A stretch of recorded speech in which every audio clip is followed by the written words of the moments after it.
ఈరోజు మన విశ్వవిద్యాలయంలో జరుగుతున్నటువంటి జాతీయ సదస్సు national seminar south Indian languages identity and politics అనే సెమినార్కు విచ్చేసినటువంటి అందరికీ ఆహ్వానం ఇదే. ముఖ్యంగా మన పిలుపును మన్నించి వచ్చినటువంటి ప్రకాష్ రాజ్ గారికి ప్రత్యేక ఆహ్వానం. ప్రకాష్ రాజ్ గారు నమస్కారం. ప్రకాష్ గారి గురించి ఎవరికి చెప్పనవసరం లేదు, వారు చిరపరిచితులు. నిజానికి Kannada, Malayalam, Telugu all south Indian లాంగ్వేజెస్లో ఆయనకి చాలా దాంట్లో నిష్ణాతులు. వారి గురించి ప్రత్యేకంగా చెప్పవలసినటువంటి అవసరం లేదు. వారు ఈ కార్యక్రమానికి ఒప్పుకొని విచ్చేసినందుకు ప్రత్యేక ధన్యవాదాలు.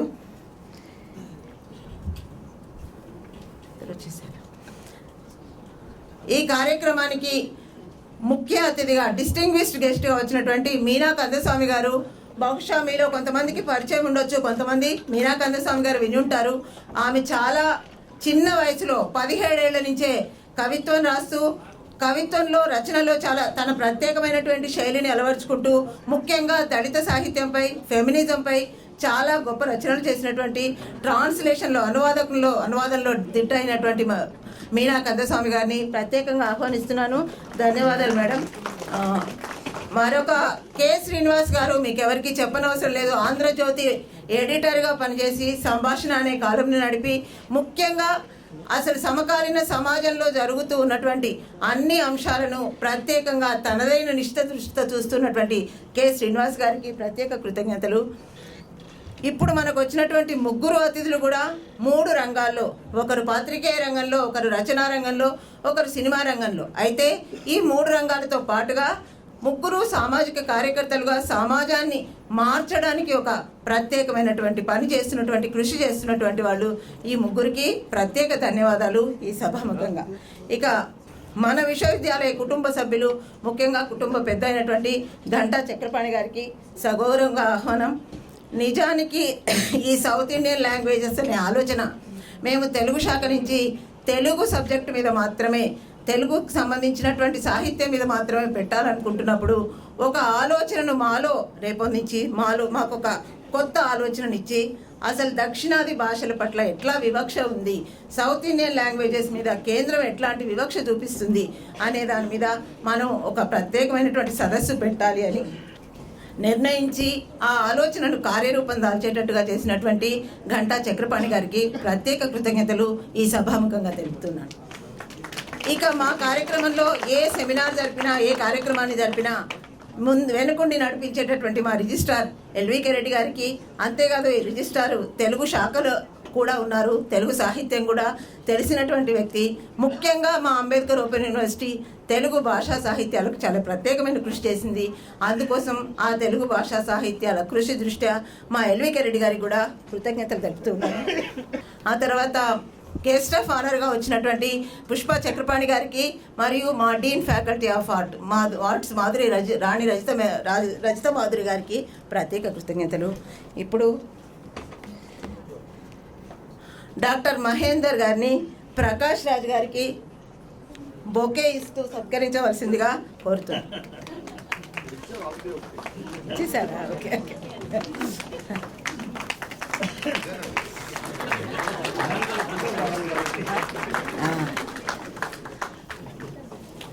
డాక్టర్ అనంత శంకర్ గారిని కె శ్రీనివాస్ గారికి బొకే ఇవ్వవలసిందిగా కోరుతున్నాను. డాక్టర్ సునీత గారిని మీనా కందస్వామికి పూల గుచ్ఛంతో సత్కరించవలసిందిగా కోరుతున్నాను. నిజానికి ఇప్పుడు వచ్చినటువంటి వక్తలందరూ కూడా మహామహులు, చాలా గొప్ప అంటే మేధోశక్తి ఉన్నటువంటి వాళ్ళు. అందుకని వాళ్ళ గురించి ప్రత్యేక పరిచయాన్ని మేమేమీ కోరుకోవడం లేదు. నిజానికి వాళ్ళ ప్రత్యేక పరిచయం కంటే వాళ్ళ మాటలు వినడమే. అందరికీ శుభోదయం. Respected Honorable Vice Chancellor, Professor Ganta Chakrapani, President of today's program, a very distinguished guest, Sri Prakash Raj Garu, Chief Guest of today's program, esteemed keynote speaker, Dr. K. Srinivas Garu, another distinguished guest of honor, Dr. Meena Kandasamy, respected Registrar Dr. LVK Reddy Garu, Professor Rani Rajita Madhuri, Dean Faculty of Arts, Professor Rajani, Seminar Director, Deans, Directors of Dr. B.R. Ambedkar Open University, teaching and non-teaching fraternity, and also other distinguished guests who came from different organizations, from different institutions, who are sitting off the dais, writers, journalists, and my dear friends. My dear students, very good morning to all of you, and it gives me a great pleasure to welcome you all to this national seminar on South Indian languages, identity, and politics. As a direct academic, I would like to begin on a slightly personal note.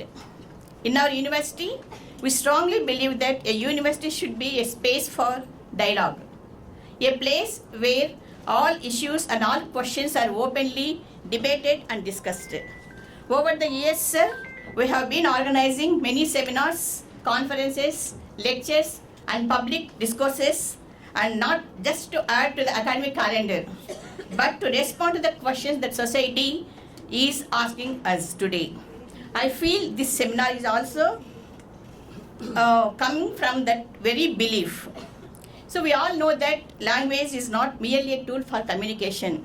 In Indian context, especially in South India, it is about who we are, how we remember our past, and how we assert dignity and how we imagine our future. In this context, when languages are debated very widely today in classrooms, in legislatures, on social media, or in every conversations, it tells us that language is deeply connected to power, dignity, and democracy. So the idea behind organizing this seminar is quite simple but very important. We wanted to create a common space where scholars and activists can sit together, where writers and journalists can share the same platform, and where the students can listen carefully, question and engage and think very deeply about this today's seminar theme. In this spirit, we are extremely happy and privileged to have such a diverse and powerful voices and meaningful group of speakers with us today. We are honored that Sri Prakash Raj, a celebrated cine actor and a committed social activist, has agreed to be a part of this dialogue. He represents a rare voice that connects popular culture with social responsibility, reminding us that language and identity are not confined to classrooms. They live on streets, on screens, and in every conversations. We are also delighted to have Miss Meena Kandasamy with us today. She is a writer, poet, and activist whose powerful writings constantly push us to reflect on questions of language, caste, gender, and justice.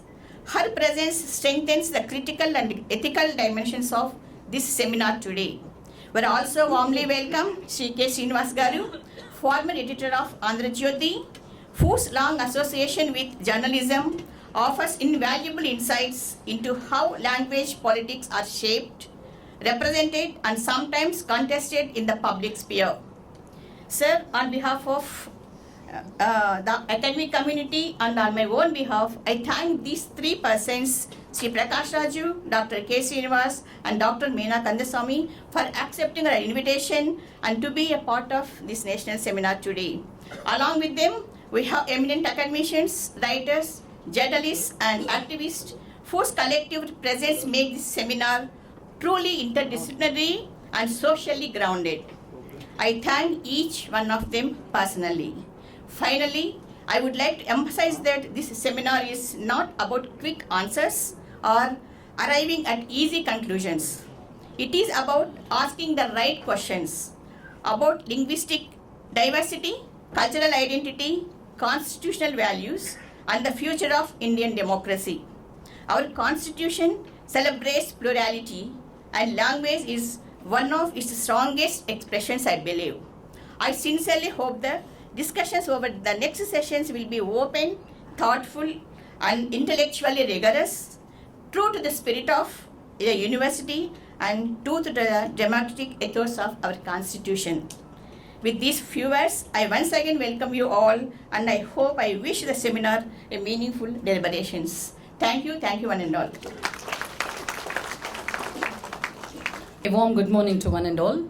On behalf of Dr. B.R. Ambedkar Open University, We welcome you all for the National Conference in South Indian Languages, Identity and Politics. From Faculty of Arts, we have Department of English, Department of Telugu, Department of Hindi and Urdu. Our students come from different walks of life.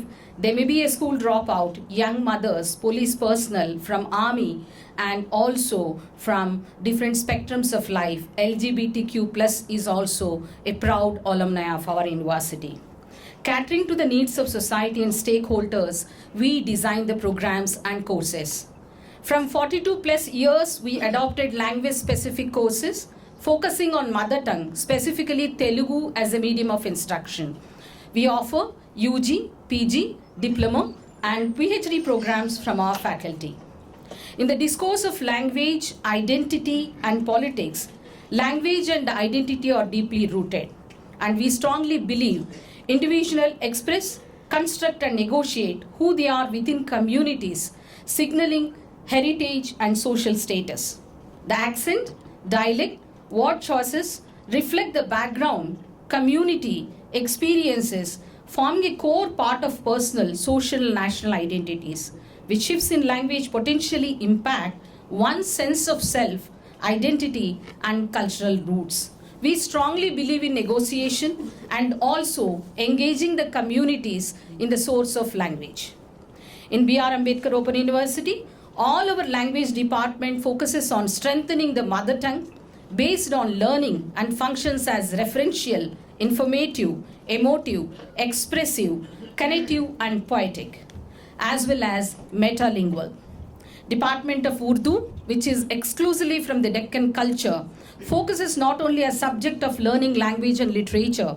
We offer Urdu as a medium of instruction and in our UG courses. For example, botany, zoology, chemistry, history, political science and public administration is offered as a choice. If students want to learn from the Department of Telugu as a medium or Urdu, we give them a choice. As a link, Non-Chomsky opines, it surfaces expression, culture shaping its surface expression, suggesting cognitive structures underpill both language and other cultural aspects like social interaction, unquote. In all the crafts, language, literature, culture, history speaks the contemporary art forms. One of the craft is method acting, where our Prakash Raj performs strives to deeply connect with the characters in a life, using their own emotions and personal experience to create a realistic portrayal. As Raj brings value to the table, with his intense realism depth of the character, language plays a vital role as well as a culture. Whereas Meena Kandasamy is a voice of resistance. With a poem, Their Daughters, I quote, "Of my land, uniform blue open skies, mad artist battles of the green lance and lily, in fury, she killed him by stomping his seed backs. We, their daughters, we, the daughters of the soil, we mostly write." Thank you, Meena, for the unapologetic writing for the language, unlearning the male linguistic form and with their learn and unlearnism. So I trust we are going to have a good deliberations and also debate when it comes to the language, literature and culture. Once again, on behalf of university, our own university, we welcome you all for this national conference. Thank you. I welcome you all of you for this very exciting kind of panel and seminar. చాలా మంది మాట్లాడారు కాబట్టి నేను ఎక్కువ ఈ seminar గురించి చెప్పను. First of all ఈ సెమినార్ ఎందుకు పెడుతున్నారు, అంబేద్కర్ ఓపెన్ యూనివర్సిటీ ఎందుకు పెడుతున్నారు, these questions I'm facing since last 2-3 days, and when we started spreading this message, everybody is asking why this seminar and why Prakash Raj. I mean, these two questions are very, Prakash Raj is not just an actor on screen. Prakash Raj is a person who is questioning and searching for right answers. He is not just asking, he is asking just questions. అట్లాంటి just questions అడగడమే ఒక సంభాషణ అని నేను అనుకుంటున్నాను. So to be frank, as a vice chancellor, I have to confess one thing. we have decided to bring Prakash Raj to this hall very, very long back, in March I believe. We have conducted a seminar on South Indian fiscal status and allocation of funds, devolution of funds. And many people came here. On that day we have decided we should continue this discourse, North versus South. We are not against North or for South. ఎక్కడైతే మనకు ఏ రంగాల్లో అయితే అన్యాయం జరుగుతున్నదో అది funds విషయంలో కావచ్చు, allocations విషయంలో కావచ్చు, లాంగ్వేజ్ విషయంలో కావచ్చు, కల్చర్ విషయంలో కావచ్చు, లేదా ఏ రకమైనటువంటిది కూడా. After all the universities has to do this kind of activity and interventions, because universities are not just to teach in the classrooms. We have to stand and teach to the world also, and we have to learn from the world also. ఈ ఉద్దేశంతో we raised a request and we requested Prakash Raj to comment. Now why Prakash Raj? నాకు చాలా interesting అనిపించేది ఏంటంటే ప్రకాష్ రాజ్ అన్ని భాషలలో actor కాబట్టి ఇక్కడికి పిలవలేదు. అన్ని భాషలకు సంబంధించిన కల్చర్ని అర్థం చేసుకున్నటువంటి వ్యక్తిగా వి రెస్పెక్ట్ హిమ్. రెండు, అన్ని భాషలకు సంబంధించినటువంటి ప్రశ్నలను అడుగుతున్నటువంటి వ్యక్తిగా కూడా. అన్ని భాషలు అంటే not only linguistic kind of ఇది అందరు ప్రజలకు సంబంధించినటువంటి ప్రశ్నలు. అది ముస్లిమ్స్ అయి ఉండొచ్చు, దళితులు అయి ఉండొచ్చు, ఆదివాసులు అయి ఉండొచ్చు, ఉమెన్ అయి ఉండొచ్చు. వీళ్ళందరూ different categories of people. If you follow Prakash Raj garu, not just films and his discourse and his questions, you will find all such kind of issues in that. ఆయన బ్రహ్మాండంగా సంపాదిస్తున్నాడు. బహుశా ఒక సినిమా సంపాదిస్తే ఒక 50 కోట్లు, 100 కోట్లు, 10 కోట్లు వస్తాయి. అయినా సరే హ్యాపీ అట్లాగే కాలు మీద కాలేసుకొని కూర్చుంటే ఆయన అడిగేవాళ్ళు ఎవరు లేరు. కానీ చాలామందిని అట్లా కాలు మీద కాలేసుకొని కూర్చోవడానికి భయపడేటట్టు చేస్తున్నాడు కాబట్టి ప్రకాష్ రాజ్ని ఇక్కడికి పిలిచాడు. We need that kind of people. సొంతంగా వాళ్ళ కాళ్ళ మీద ఉండి, వాళ్ళ వెన్నెముకతో ఉండి, వాళ్ళ మెదడుతో ఆలోచించి, వాళ్ళ హృదయంతో స్పందించేటువంటి మనుషులు కావాలి. కాబట్టి మేము మార్చి నుంచి డిసెంబర్ వరకు వెయిట్ చేశాం. ప్రకాష్ రాజ్ ఒక ఆర్టిస్ట్ మాత్రమే కాదు, హీజ్ అ రైటర్. ఇందాక చెప్తున్నారు, he's trying to renarrate the whole Panchatantra stories. He's a writer and he's a producer and he's a director. He's a cultural symbol of South India నా దృష్టిలో. ఇంకా కావాలనుకుంటే he's true Indian also. Welcome you sir. We are honored. And same way Meena Kandasamy, she is also a brilliant South Indian soul and representing. నేను పొగడట్లేదమ్మా. అంటే దళితులు, మహిళలు and మానవ హక్కులు. నేను చాలా పెద్దవాడు అనుకున్నా ఒరిజినల్గా. I thought you are very experienced and elderly person. But with that experience, exactly, that experience. Really, if you read her, I think my colleague already quoted some of her words. She's so powerful and she resists everything which is against the human dignity. That's why we have invited her as a distinguished guest for today's inaugural session. And of course, you all know K. Srinivas is a versatile writer, editor and senior journalist. నేను 40 years నుంచి I'm active in politics as well as academics and I'm a socially aware kind of అవన్నీ తెలిసిన పర్సన్గా I can tell you, తెలుగులో అక్షరాలను ప్రజల పక్షం నుంచి రాసేటువంటి ఎడిటర్ ఎవరైనా ఉన్నారని అంటే that is K Srinivas. I have seen several editors and worked with several editors, at least half a dozen editors I worked as a journalist earlier, prior to my teaching career. చాలా మందితో పనిచేశాను. And of course Srinivas గారితో కూడా I travelled with him over 30 years at least. You won't find anywhere this kind of editor and writer, and who is every week, you will get some kind of ఒక మనల్ని నిద్రలేపేటువంటి అద్భుతమైనటువంటి columns రాస్తున్నటువంటి Srinivas గారు. And there is a purpose to invite these 3 distinguished people to this inaugural address. ఇది just మనం ఒక్కలమే మాట్లాడితే ఒక పర్సనే ఉంటే ఏకపాత్ర అభినయం లాగా ఉంటుంది. మేము ఒక కోరస్ వినిపించాలనుకున్నాం ఈ డయాస్ మీద నుంచి, కోరస్ ఫ్రమ్ డిఫరెంట్ లాంగ్వేజెస్. దాన్ని ఏం గీతం అంటే మాకు తెలియదు, కానీ it's multi lingual kind of presentation చేయాలనుకున్నాం. So that's why sir we have invited 3 people, 3 experts from each language, each South Indian language. మా వాళ్ళు చాలామంది అన్నారు ఇంత క్లమ్జీ పెట్టినారు, చాలామంది ఉన్నారని అంటే అట్లీస్ట్ ఫస్ట్ అందరూ let them come to one place. And రెండోది, this is not kind of very planned seminar కాదు. అకాడమిక్ సెమినార్లు చాలా ప్లాన్ చేసి పేపర్లు ఇన్వైట్ చేసి అట్లా చేస్తారు.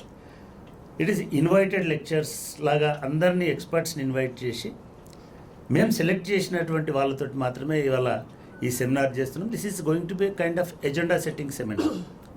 This is not final, this is only intro. ఏమంటారు సార్ సినిమాలలో ట్రైలర్, ఓకే, పిక్చర్ బాకీ హై, అది కూడా తెలుగులో చెప్పాలి.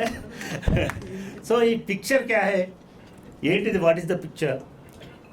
We have to bring all this identities, cultures and entire south India, and we want to form a kind of rainbow. ఎందుకు ఇది అంటే, to protect our constitution, to protect our cultural rights given by constitution.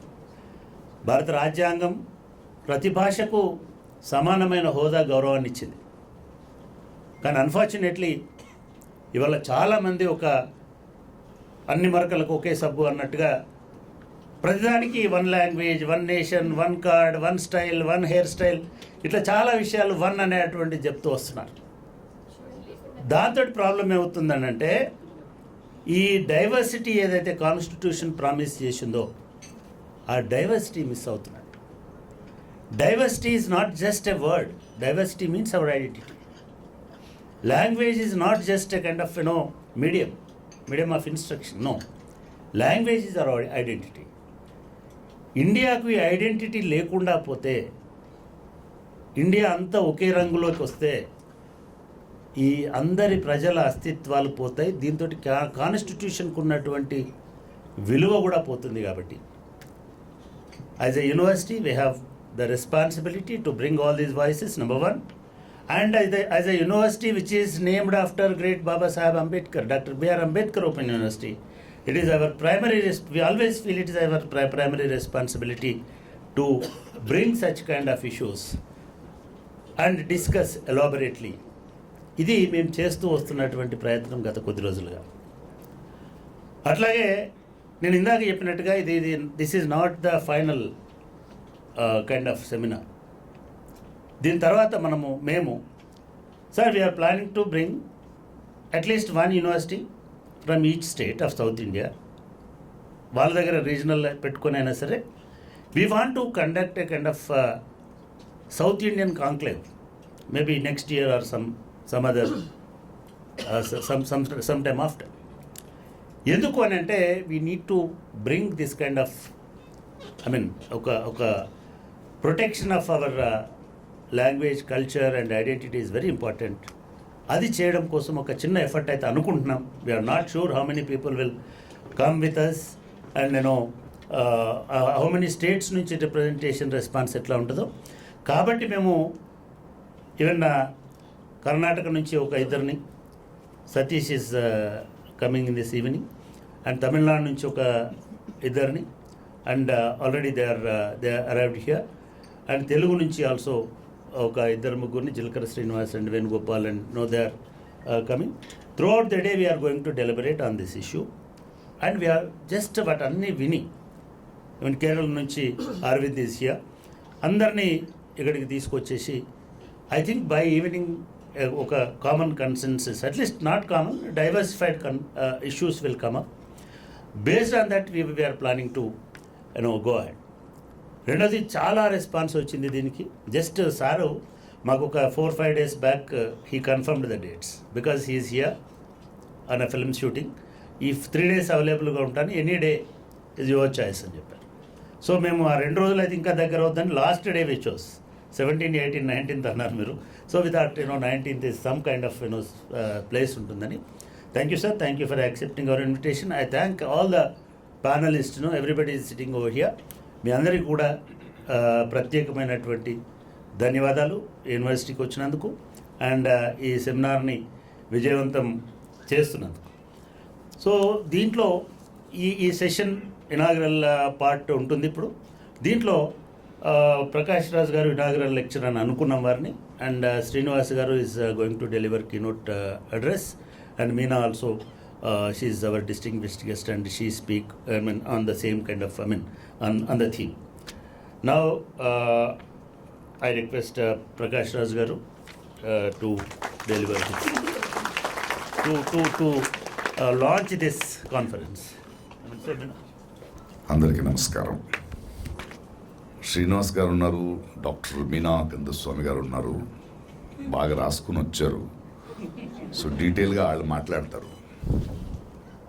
ఈరోజు ఈ కాలంలో ఇలాంటి సెమినార్లు కానీ ఇలాంటి డిస్కషన్స్లు ఎందుకు జరుగుతున్నాయి? భాష మీద దాడి జరుగుతుంది కాబట్టి. బాగుండేవాళ్ళం లేకపోతే. భాష బాగా, నేను ఒక 7 భాషలు మాట్లాడతా, 7 భాషల సినిమాలో యాక్ట్ చేశాను.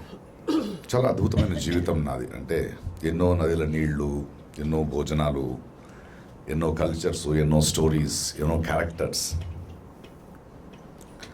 ప్రాబ్లీ అందువల్లే నన్ను పిలుస్తాగా. నేను కర్ణాటక, నా మాతృభాష కన్నడ. కానీ ఎందుకు తెలుగు ఇంత స్వచ్ఛంగా మాట్లాడగలుగుతున్నాను అంటే, నా మాతృభాష నాకు నేర్పింది ఏంటంటే, ఇంకొకళ్ళ భాష మాట్లాడడం అనేది వాళ్ళని గౌరవించడం. వీలైనంత స్పష్టంగా మాట్లాడాలి. ఎందుకంటే నా అనుభవంలో, ఇన్ని సంవత్సరాల అనుభవంలో, భాష అనేది ఒక సౌండ్ మాత్రమే. It is just a documentation of the sound. కానీ ఆ భాష గర్భంలో ఉన్న భావం ఉంది కదా, ఆ భాష ఏ భావాన్ని ప్రసవిస్తుందో దానివల్ల అందమవుద్ది భాష. తెలుగులోనే మీరు చూసుకుంటే దానికి వ్యాకరణం ఉంది, లోపసంధి, విభక్తి ప్రత్యయాలు ఉన్నాయి. కానీ శ్రీ రాస్తే వేరేగా ఉంటుంది, చలం రాస్తే వేరేగా ఉంటుంది, ఆత్రేయ రాస్తే, బాలగంగాధర తిలక్ రాస్తే వేరేగా ఉంటుంది. అంటే పెయింట్ అందరి చేతుల్లో ఉంటుంది, కలర్సు, పెయింటర్ ఒకడే అవుతాడు కదా. సో మనిషి భావం, ఆడ అవగాహన, ఆడేం తప్పు చెప్పదలుచుకుంటున్నాడు, అందువల్ల భాష అద్భుతమవుద్ది, సౌండ్. ప్రపంచంలో ఉన్న అన్ని భాషల్ని మీరు తవ్వితే అక్కడ దొరికేది మనకి మనిషి ఆశలు, వాళ్ళ కలలు, వాళ్ళ నొప్పి, వాళ్ళ ప్రతిరోధం, వాళ్ళ ఏడుపు, వాళ్ళ సంతోషం, అంతే కదా. The different languages, when you dig in to it, what you get is the human cry. ఇప్పుడు సౌత్ ఇండియన్ లాంగ్వేజెస్ అని అంటాం. ఈ పైనున్న సో కాల్డ్ మహాప్రభులుగా అర్థం అవ్వాల్సింది, భారతదేశం ముందు కూడా it is called indigenous languages. ఒక దేశీయత ఉంది, దే ఆర్ స్పెషల్. ఇండియాని సబ్ కాంటినెంట్ అంటాం మనం. యావత్ ప్రపంచంలో మీరు ఎక్కడ చూసినా ఇన్ని భాషలున్నా, ఇన్ని ప్రాంతాలున్నా, ఇన్ని వెరైటీ ఉన్న భోజనాలు కానీ ఇంకొకటి కానీ కల్చర్స్ కానీ ఉన్న ఒక స్పేస్ ప్రపంచంలో ఇంకెక్కడ లేదు, భారత మాత్రమే. That is why we call it unity and diversity and so beautiful కదా. ఇప్పుడు భాష కూడా it is not a sound, it is not just అందులో ఏది ఉందంటే, ఫర్ ఎగ్జాంపుల్ నేను ఎక్కడో రాశాను కూడా నా పుస్తకంలో, నీ పాపం పండిన రోజు నువ్వు దొరికిపోతావు అనే ఉపమ ఉంటే వాడు నదీ ప్రాంతం నుంచి వచ్చి ఉంటాడు, రాయలసీమ వాడు రాయడు దాన్ని కదా, అక్కడ పండు లేదు కదా. So language is not it's pregnant. వాళ్ళ ఇంటెలిజెన్స్, వాళ్ళ విజ్డమ్ ఇవన్నీ ఉండడం వల్ల అది. బట్ వీళ్ళు ఏం చేస్తున్నారు, పై నుంచి వచ్చి హెగమని అంటే మన భాషే కరెక్టు, మనదే శ్రేష్టం, మనలో గొడవలు పెడుతున్నారు వాళ్ళు. మాది పాత భాష, నీదేంట్రా అనగానే ఇక్కడ తమిళ్లో నేనే పాత అంటుంది, తెలుగు నేనే పాత అంటుంది, మళ్ళీ అంటే దే అగైన్ ట్రైన్. అది కాదు, అది ఎవ్రీథింగ్ ఈజ్ ఇండిజినియస్. దానికి ఒక వైశిష్ట్యం ఉంది. ఆ వైశిష్ట్యాన్ని గుర్తించాలి. Whether it is tribal language ఉండొచ్చు, తెలుగు ఉండొచ్చు, తమిళ్ ఉండొచ్చు, మలయాళం ఉండొచ్చు. వాళ్ళకి ఎప్పుడు చెప్తాను, రీసెంట్గా వాళ్ళు హిందీ మనల్ని హిందీ నేర్చుకోమంటారు కదా, వాళ్ళకి చెప్పాను నేను, రే నువ్వు హిందీ మాట్లాడతావు ఎందుకంటే నీకు హిందీ మాత్రమే తెలుసు, నీకు హిందీ తెలుసు అందువల్ల హిందీ మాట్లాడమంటాం. నన్ను హిందీ మాట్లాడమంటున్నావు ఎందుకంటే నీకు హిందీ మాత్రమే తెలుసు. తేడా ఉంది కదా. యూ వాట్ కర్ణాటకలో మన పెరుగు ప్యాకెట్ ఉంది కదా, వాళ్ళు ఇంట్రడ్యూస్ చేశారు అమూల్ వాళ్ళు. అందులో కరడు, దహి. నేను కన్నడంలో మొసరు అంటాం, తెలుగులో వస్తే పెరుగు ఎందుకు లేదన్నా, లేదు దహి. అంటే నీ ఐడియా ఏంటి, నీ పాలిటిక్స్ ఏంటి, లాంగ్వేజ్ పాలిటిక్స్. మన పల్లెటూరులో పక్కింటి వాళ్ళకి ఏమండి మీ ఇంట్లో కొంచెం దహి ఉందా అని అడగాలి, అంతే కదా నీ politics. So we should be very very clear of this hegemony. North south ఇందువల్లే స్టార్ట్ అయ్యింది. వాళ్ళకి చెప్పాను, మీరు నన్ను ఎందుకు హిందీ నేర్చుకోమంటారు, నా కష్టాలని మీ భాషలో నేను చెప్తాను, మీరు వింటారా, లేదా మీ సోది నేను వినాలా మీ భాషలో. అయినా don't try to push up all this. ఇది అన్నిటికన్నా ఒక చిన్న ఎగ్జాంపుల్ ఇచ్చి నేను నా భాష మాత్రం ఫినిష్ చేస్తాను. నేను ఒక నిర్దిగంత ఒక థియేటర్ ఇన్క్యుబేటర్ చేశాను. అందులో ఒక 2 సంవత్సరాల నుంచి చిల్డ్రన్స్ థియేటర్ చేస్తున్నాం. మొన్న ఒక అద్భుతమైన నాటకం చేశారు చిల్లలు. కరెక్ట్ అయిన ఆన్సర్ ఈ నార్త్ ఇండియన్స్కి అది. ఆ కథ ఏంటంటే, ఈ చెదలు ఉంటాయి కదా యాంట్ హిల్స్లో, వైట్ యాంట్స్, అవి ఏదో ఈ పుట్టకి పూజ జరుగుతుంటే మిల్క్ రెయిన్ వస్తుంది, మనం తప్పించుకోవాలని అక్కడి నుంచి బయలుదేరుతాయి. అవి బయలుదేరి ప్రపంచంలో తిరుగుతుంటే భూమి మీద ఎక్కడ కూడా వాళ్ళకి భోజనం లేదు, ఎందుకంటే మనిషి అన్నిట్లో విషం కలిపేశాడు. He has poisoned everything, land, earth, plastic. మళ్ళీ ఆకలితో చచ్చిపోతాం కదా అంటే ఒక్క సీనియర్ చెడు దట్ యాంట్ వచ్చి చెప్తుంది, లేదు ఒక్క ప్లేస్కి మాత్రం విషయం కలపలేకపోయాడు, అది బుక్స్.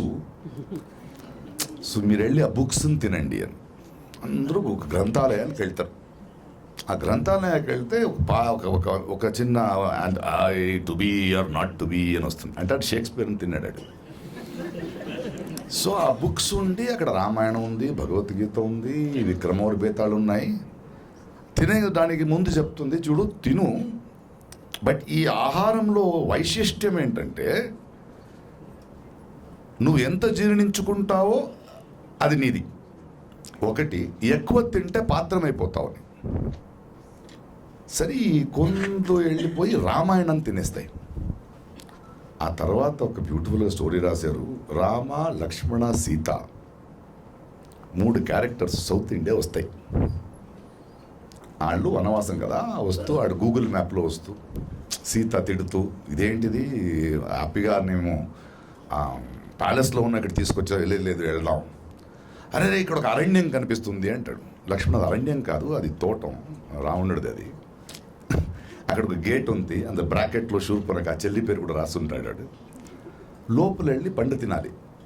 అరే ఇది కాన్షియస్ ఉంది కదా రాముడికి, అటు అలా కాదు, ఎవరిదో తోటం, మనం ఇటు వచ్చాం నార్త్ నుంచి, వెళ్ళి తినే ముందు అడగాలి కదా అంటే, లేదురా ఇది ఏంటి దొంగతనం ఏం అవ్వదు, ఇడ్లీ ఆకలి నిండిన తర్వాత 2 ఇడ్లీ ఎక్స్ట్రా తినేవాడు దొంగ, మాకు ఆకలిస్తుంది తినేద్దాం. హనుమంతుడు ఎక్కడ వస్తున్నాడు. సో అక్కడ ఒక చెట్టు ఉంటుంది, ఆ చెట్టులో పండులు తీస్తుంటారు. సడన్గా శూర్పణఖి రావణ అటు సైడ్ వచ్చి తోటంకి వస్తారు. శూర్పణఖి అరే వాళ్ళు ఏంటి తింటారు, లేదు పాప ఆకలితో వచ్చారు, తిన్న తర్వాత మాట్లాడుకుందాం. అది అయిన తర్వాత తిన్న తర్వాత వీళ్ళు వెళ్తారు. వీళ్ళని చూసి రామ లక్ష్మణ సీత వచ్చేసి, అరే ఎవరో కాడు మనుషులు వచ్చారా, వాళ్ళకి ఇవ్వండి. అది కాడు మనుషులు కాదని మేమే ఓనర్స్ ఇక్కడ, మీరు మా ఇంటికి వచ్చారు, చెప్పండి విషయం ఏంటి. అలా కాదండి ఆకలేస్తుంది, తినేసారు, ఓకే బిల్ ఇచ్చి వెళ్ళిపోండి అంటే. అలా కాదు, బిల్ ఇవ్వాలంటే డిస్కౌంట్ ఇవ్వమ్మా, జిఎస్టీ తీసేసి అంటే లేదు. అంటే మీరు డిస్కౌంట్ ఇచ్చి కూడా మీరు తినడం అంటే, మీ దగ్గర డబ్బు లేదంటే మీరు టూరిస్ట్ కాదు, భోజనం వెతుక్కుంటూ వచ్చారు. అందువల్ల డబ్బు లేదు కాబట్టి ఎన్ని పళ్ళు తిన్నారు కదా, ఆ సీడ్స్ని పెట్టి దాన్ని చెట్టు చేసి వెళ్ళిపోండి అంటారు. మీరు ఎక్కడి నుంచి వచ్చారు? నేను నార్త్ నుంచి, నా పేరు రామ, మీ గురించి విన్నాను. మీరు? నేను సౌత్ నుంచి, Ravana, nice to meet you.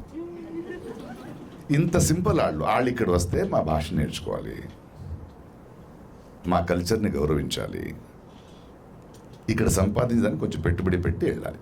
ఇంతకన్నా చిన్న పిల్లలు ఈ లాంగ్వేజ్ పాలిటిక్స్ని చెప్పలేరు అనుకుంటా. అద్భుతమైన ఒక స్టోరీ, చాలా బ్యూటిఫుల్. మన భాష, మన సంస్కృతి, మన ధ్వని, ఇది మన గర్వం, అది మా ఐడెంటిటీ. అది ఎట్టి పరిస్థితుల్లో కూడా మా ఐడెంటిటీని వదలవు, మిమ్మల్ని గౌరవిస్తాం. మీరు గౌరవించకపోతే ఎలా గౌరవించాలని నేర్పుతాం. Thank you so much.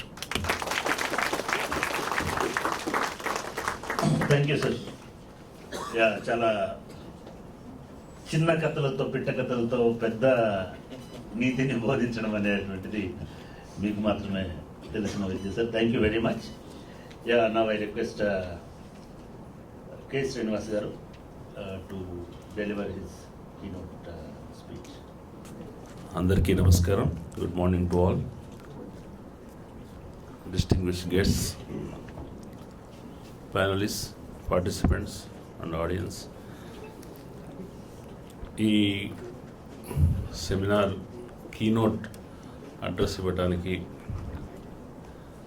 నాకు అవకాశం ఇచ్చినందుకు అంబేద్కర్ ఓపెన్ యూనివర్సిటీకి థ్యాంక్స్ చెప్తున్నాను. ఈ మంచి ఈవెంట్, అవసరమైన ఈవెంట్ కీనోట్ నేను డ్రాఫ్ట్ చేశాను. దాన్ని I want to read it out. So it's intended to set the mood of the seminar. South Indian languages, identity and politics. Let me begin by moving away from a familiar narrative. South India is often presented as the success story of linguistic federalism, strong regional languages, cultural confidence, resistance to Hindi nationalism, Hindi domination. All of that is true, but it is not the whole story.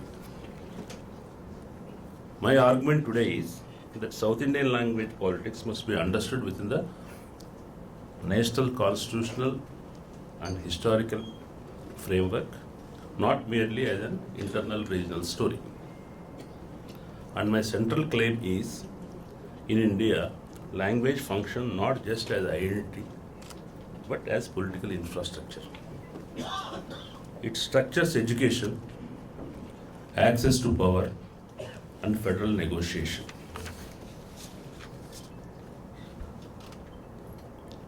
What is the relation between language and identity? Language is like your cultural DNA. It is a space where you are autonomous. Benedict Anderson tells us language created imagined communities. Yes, it builds belonging and it constructs what is us and who are others. In India, that insight travels, but with a complication. Language here also builds boundaries against Delhi, between regions, and importantly within states. Partha Chatterjee reminds us that subaltern resistance often carries blind spots. South India's resistance to Hindi was real and necessary, but it also produced new hierarchies. What are those new hierarchies? Pre-colonial South India was multilingual in layered ways. Major languages served codes and literature. Minor languages like Tulu, Badaga, Koya, Gondi, Toda, they served community life. Colonial rule changed this. print, census, and education policy enforced one language per region. Tamil, Telugu, Kannada, Malayalam were standardized. Others were reduced to dialects or folklore. This is when diversity hardened into hierarchy. Then what does the Constitution says? What does the Constitution say? The Constitution tried to balance this. Article 343 to 351 gave Hindi official status, kept English as a bridge, and promised protection for regional languages. In the Constituent Assembly, Hindi was defended as the language of 40%. T.T. Krishnamachari's reply from the South still resonates.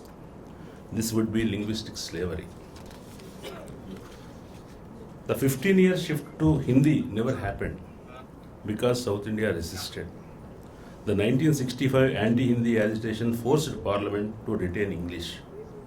This was not a regional episode, it reshaped national federalism. Let me now turn to linguistic states and their empowerment and their exclusions.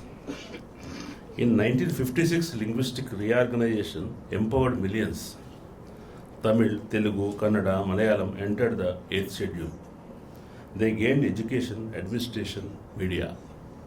But notice the exclusion. Tulu, Gondi, Toda, Badagu, Koya, and of course dialects of major regional languages were excluded. They have millions of speakers, remained outside. Linguistic federalism worked, but selectively. This is syndicated democracy done halfway. Major languages accommodated, minor ones sidelined. How does it impact education? Post-independence education deepened this asymmetry. Regional languages became compulsory gateways to citizenship. Minor languages were excluded. This produced asymmetrical bilingualism. Tulu speakers learn Kannada, Badaga speakers learn Tamil, Koya speakers learn Telugu. The reverse rarely happens. Likewise, Telangana people had to learn other Telugu. This is not cultural accident, it is structural power.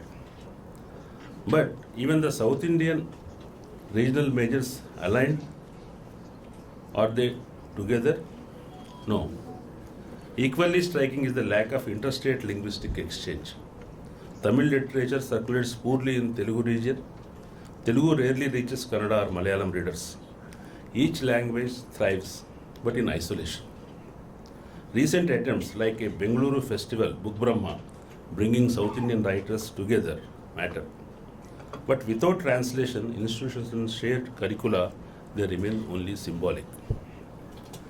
What national icons said in this language, in the subject language and identity? Gandhi and Ambedkar. Congress was tilted in favor of Hindi then. Of course, Gandhi also favored Hindi in earlier stages. But later he imagined Hindustani as the people's language of Swaraj. He championed mother tongue education and opposed English elitism. But he assumed mother tongue meant major regional languages. Adivasi languages barely entered his frame. Ambedkar was more cautious. In Thoughts on Linguistic States, he warned that language-based states could become tyrannical. Not just Hindi tyranny, but Telugu, Tamil, Kannada tyranny also. He insisted on English as a neutral resource for Dalits and minorities. His warning remains uncannily relevant. What was the resistance offered to language hegemony? The Dravidian movement represents the most powerful linguistic resistance in India. Periyar's critique of Hindi domination, the anti-Hindi agitations, and the rise of DMK reshaped the republic. Telugu Desham's NTR declared center as a myth, but this solidarity had limits. Adivasi languages were largely ignored. Article 350A promised mother tongue education. In practice, Adivasi children were taught regional major languages instead. Let us see the failure of linguistic states formula. Telangana complicates the linguistic model itself. Telangana did not fight for a linguistic state. Under the Nizam, the struggle was against feudalism, land inequality, and educational exclusion. Language is also present, but not central. The unification of Andhra Pradesh assumed shared Telugu means shared destiny. It did not.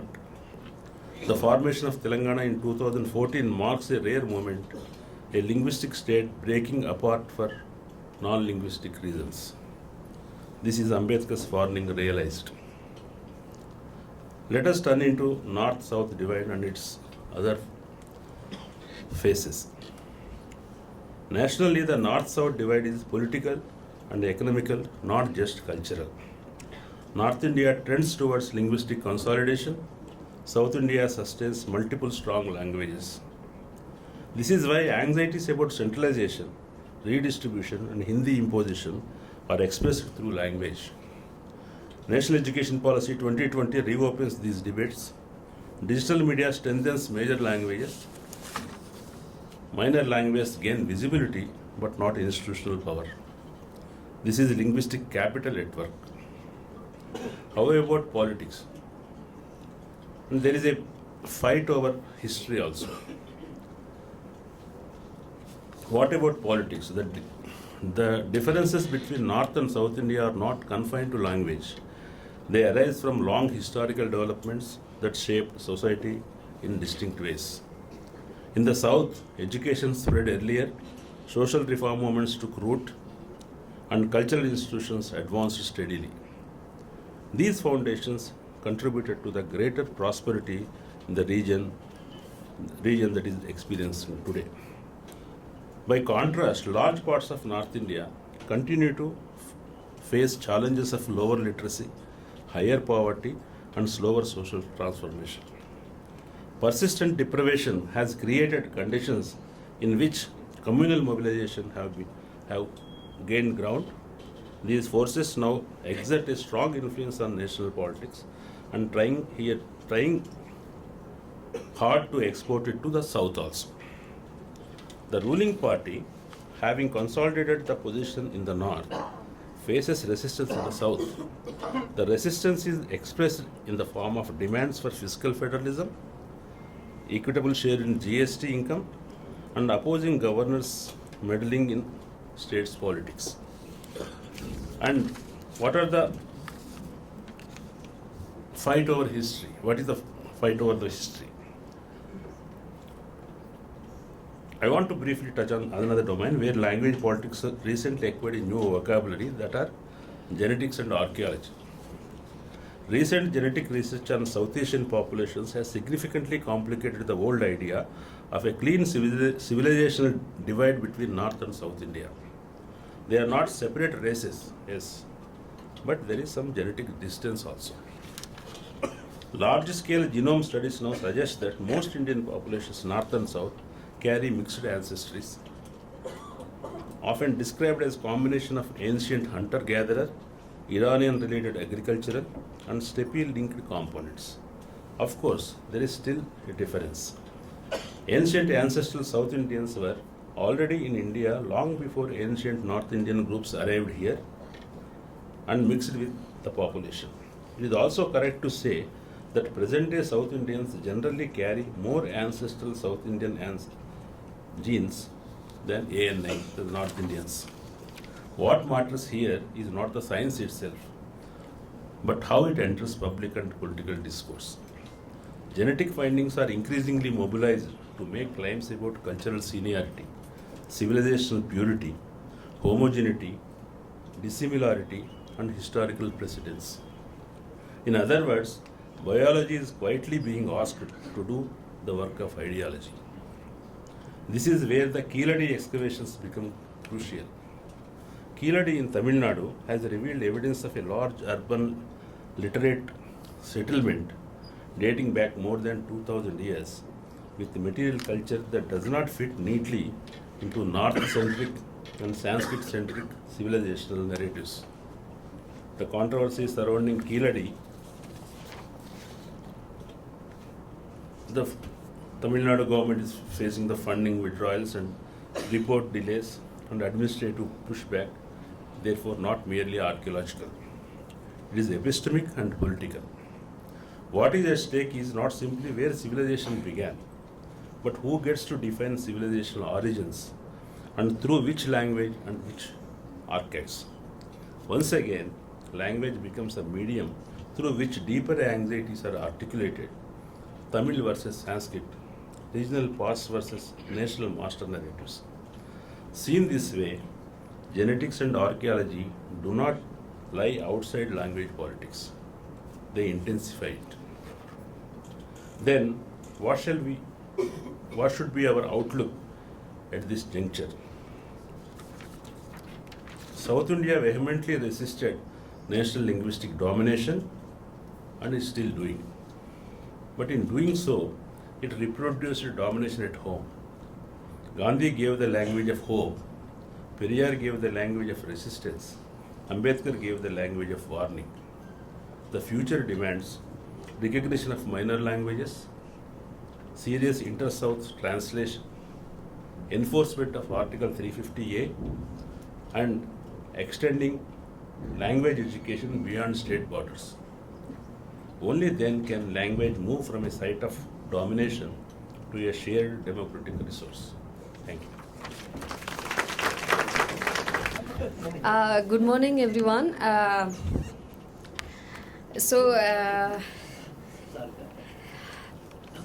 want to talk on language and identity, but before that I have a confession to make, which is that last year or the year before that I was there in, I think the Kerala Literature Festival and hanging out with Prakash Raj sir's daughter.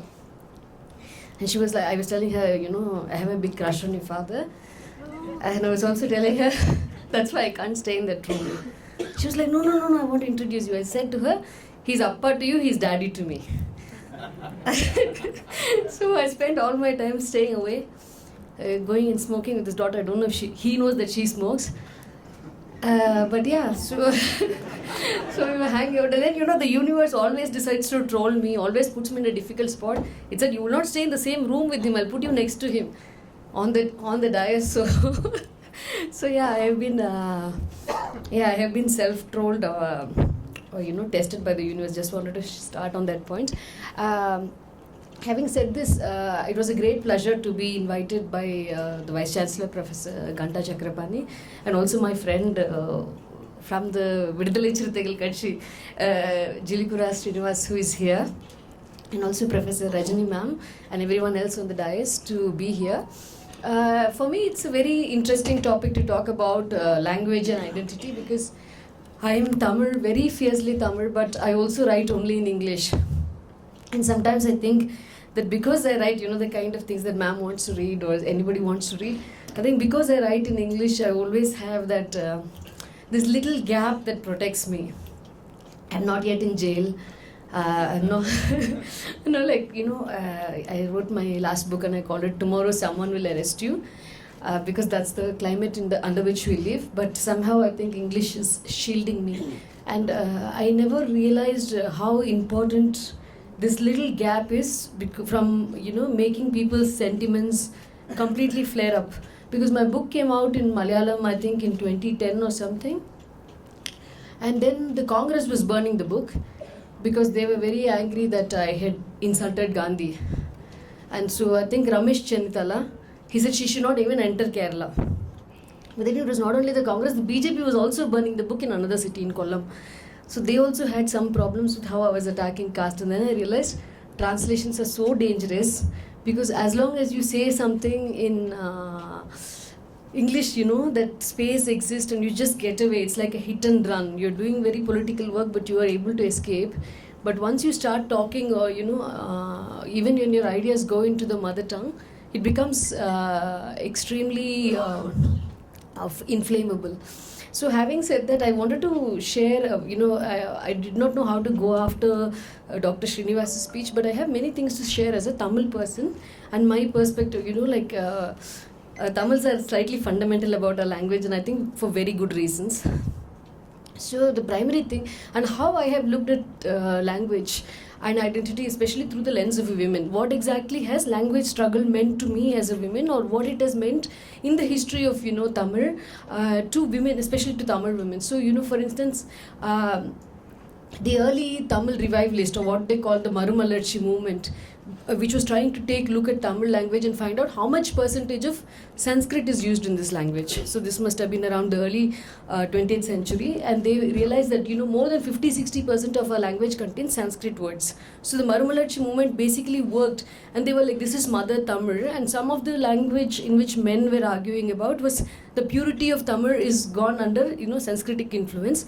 So we wanted to go back to using Tamil only words, and this was huge. And in the backdrop of this Marumalarchi movement, or this trying to make Tamil pure, trying to cut away Sanskrit influence, because it's one thing to have Sanskrit make inroads or Hindi make inroads like that, but Tamil people have what they consider very special is that the language of medicine, the language of science, the language of governance, the language of law, the language of the people, and the language of art and literature has consistently been Tamil for 2000 years.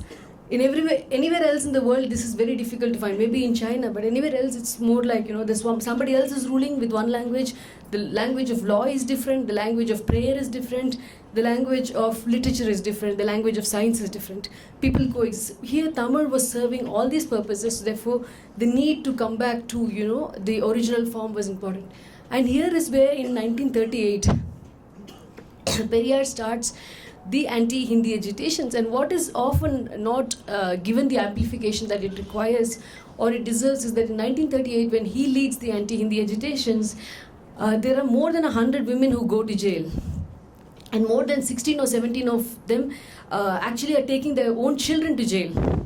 And so throughout, and in 1965 as well, when the second set of anti-Hindi agitations come, Periyar makes some very interesting points. Again, the anti-Hindi agitations of 65 are important because not only do they force a constitutional change or constitutional acceptance of having, resisting Hindi, but also what happens in 1965 is that Periyar starts linking the idea of Tamil language to the idea of Tamil self-determination. He starts making this link to the idea of what are we to self-govern ourselves, who are we to choose. But similarly, exactly when he's making these points, he also makes the very interesting point that says, only when Tamil women come to the forefront of the struggle, only the day Tamil women are willing to go to jail, we'll have an independent Tamil Nadu. And this, I think, is really very interesting because it was not a male project. For in Periyar's vision, the idea of protecting Tamil or being Tamil or taking Tamil into charge was not something the men had to do. It was not like, the women's place is the kitchen, which is what a lot of ideologies, fascism, neo-fascism, whatever is the Indian Sanghi version of fascism, everybody wants women to be in a certain place, but Periyar's idea was that women have to be in the forefront of the struggle, and his whole articulation was the day women get ready to go to jail, we have an independent Tamil Nadu. And where does that come from? It comes from this understanding that women, everyone sees them as the carrier of culture, but also what is it for women to transmit language and to uphold language. And then I think these might have been, something I studied, not during my lifetime, but then we saw, I think, the most visible marker of standing up for language, of taking identity seriously and fighting for self-determination and for the preservation of culture in, I think, the Tamil liberation movements that were fighting for Eelam. So through the 80s and through the 90s and until 2009, when the genocide in Eelam, Tamil Eelam wiped away 150,000 Tamils, or 1.5 lakh Tamils, we realized that women were part of the armed resistance. A third of the tigers were women. That women were taking up arms in order to get a Tamil homeland, and the Tamil homeland was important because within the structure, within the unified Sri Lanka, Tamil started becoming a second language, secondary citizen, or getting second status, or a lowered status, and therefore it became important to articulate the kind of discrimination they were undergoing, but also violence, structural violence they were undergoing by fighting against cultural genocide and all of this. So I think in the 80s and 90s, this struggle by the Tigers, but also other armed militant groups, for the for a separate state, but also for the right to self-govern, but mainly it started with Tamil, for the sake of language and identity. And I think that was also very fundamental in redefining what is the relationship between women and language. How far will women go to protect their language? What will we do for the protection of our language? And that even if it comes to taking up arms, we're willing to take up arms for the state of our language. And I think that is something that is such a important understanding of how we look at language, because it's not just politicians, it's not just someone making policy, but I think it's really a life and blood struggle. And in the post 2009 phase, and I also saw in Tamil Nadu once again this movement being taken up by the Liberation Panthers or Vidudalai Chirutaigal. So what happened was there was this idea of how do you reject Hindutva, or how do you reject Sanskritization largely, and there was a mass movement of people taking up Tamil names. Somebody was called Ramasamy, and then his name is changed to Tolkapian, which was so people were actually renouncing names which held Sanskritic references and going back to pure Tamil names. And I felt that that was also part of, and this was done by a party largely seen as a Dalit-led party or an anti-caste Dalit party. And what was the reason was again to articulate that within Tamil it's possible to find a space that's against hegemony, a space that makes us equal, and an egalitarian understanding where we are united by language as opposed to divided by caste. And did it work? I don't think so. But was it a symbol of resistance? Yes, it was. Having said this, I want to talk a little bit about my work as a translator, because and I'll finish on this. I translated the Tirukural, at least the love poetry of the Tirukural, into English, and I discovered that in 2000 years, a classical text did not have a female translator or a women translator. And this is very interesting because obviously the example that I just told you was that women are willing to die for language, but are women allowed to translate the classical text? Does the space exist within discourse, within elite discourse, within important discourse, for women to come and say, no, this is what I think about language, this is what I think about the classics? Because I think that's become like such a male-dominated field that for women to make inroads into that costs us so much, and it becomes a struggle. Like, why in 2000 years? See, and this is also very interesting because half of the 250 couplets of the Tirukural, half of the 250 kurals, more than half, are about women, are about how she looks, how she's terror, how men fall for her, how they miss her, how she's fighting. So everything is about the Tamil women. The Tamil women exist inside the text. She does not exist as a commentator of the text. She does not exist as a translator of the text and to take up that space and to say, no, the Tamil woman is not going to be trapped within the text, but she's going to talk about the text. She's going to be a philosopher of love. She's going to be a scholar of love. She's going to be a scholar of this language. And I think it's so important for us as women to also take up that space, because that space is not easily granted. It's a space you negotiate. It's a space you take up. Having said that, why do I go back to the Tirukural? Because there is Sangam poetry, there's a lot of other things that are going on in Tamil. I think Tamil also has to be, and I think every language will have to find what it is, but Tamil is essentially a political project. And it's not a political project that ends with the DMK, or in some way only the DMK claims the rights to it. It's a political project that extends far beyond any one party. It's a political project that belongs to anti-caste movements. It's a political project that belongs to feminists. It's a political project that belongs to liberation struggles. Just because they don't exist today, or just because their voices have been silenced, doesn't mean that Tamil is not a political project. And why is it a political project? At least for me as a translator, there's something that I observed when I sat with the Quran. I'm going to finish on this point.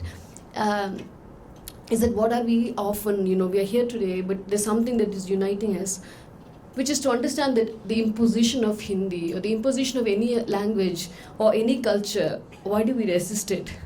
And it's not just a resistance to a language, but also what is the whole download that comes with the language. Part of the download is that you have to accept the caste system. You have to accept this graded hierarchy. You have to accept that some people are at the top and some people are at the bottom.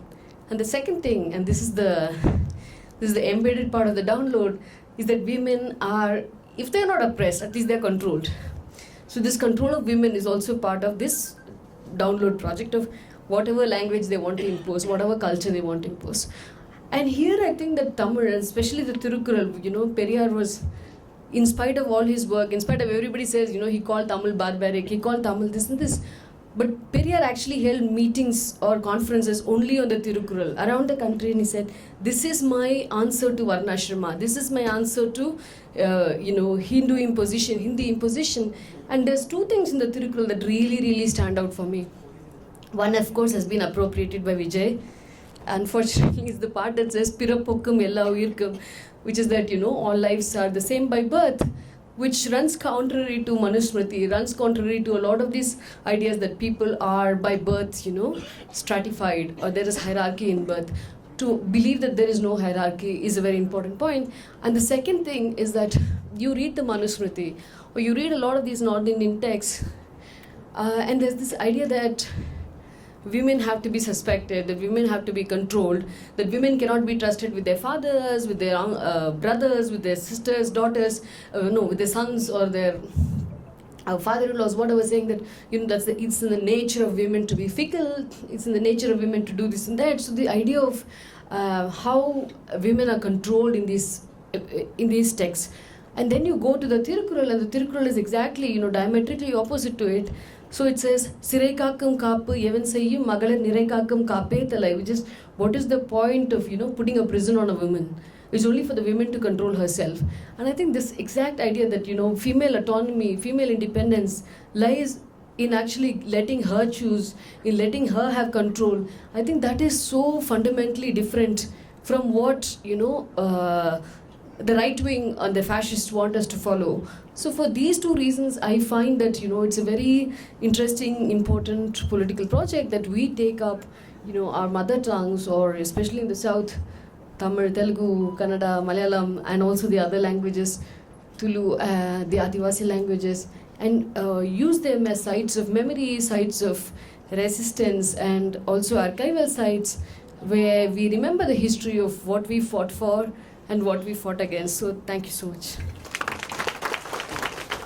Tamil Nadu is a source of inspiration for many, particularly for South Indians, because not only the present Tamil Nadu and the Tamil nationalism, the history which you narrated from the days of 1920s, 30s, that is the real kind of language sovereignty and language, the feel for the language.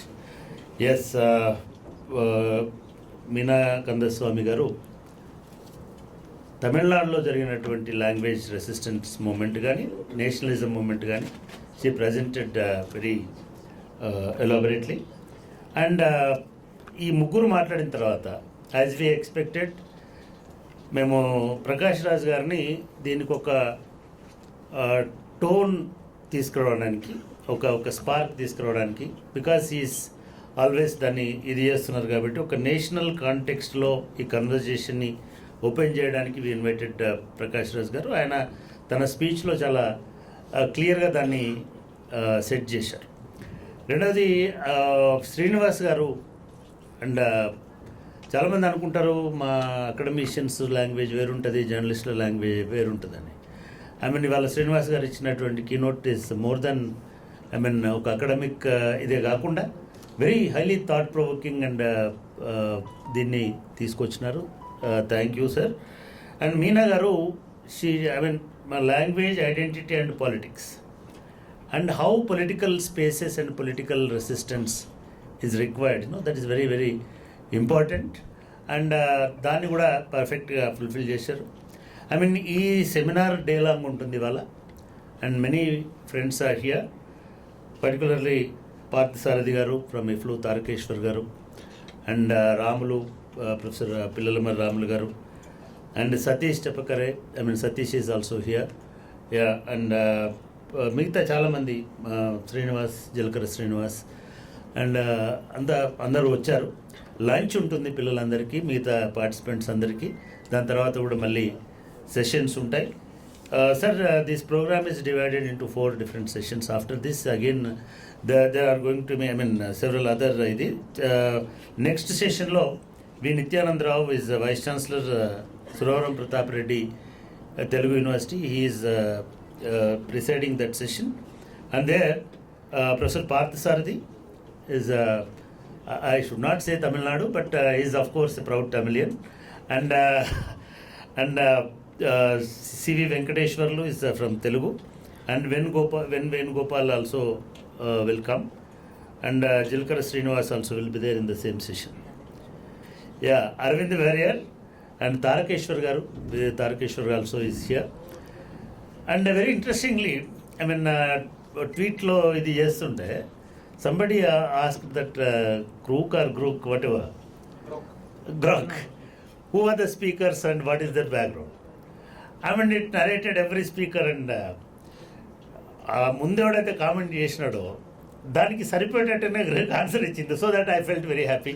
So it is a great ideological forum. Yes, we need that kind of ideological forums to propose new things and protect our own old identities. So ఈ 3 సెషన్స్లో అందరూ కూడా Ramulu, next సెషన్లో రాములు దాన్ని preside చేస్తున్నారు. Last సెషన్లో hour Surya Dhananjay, చాకలేలమ్మ Telangana Women University Vice Chancellor also is will come here. Yeah, now we'll felicitate our guests. They are rare guests, so we want to have a rare kind of felicitation. Good evening.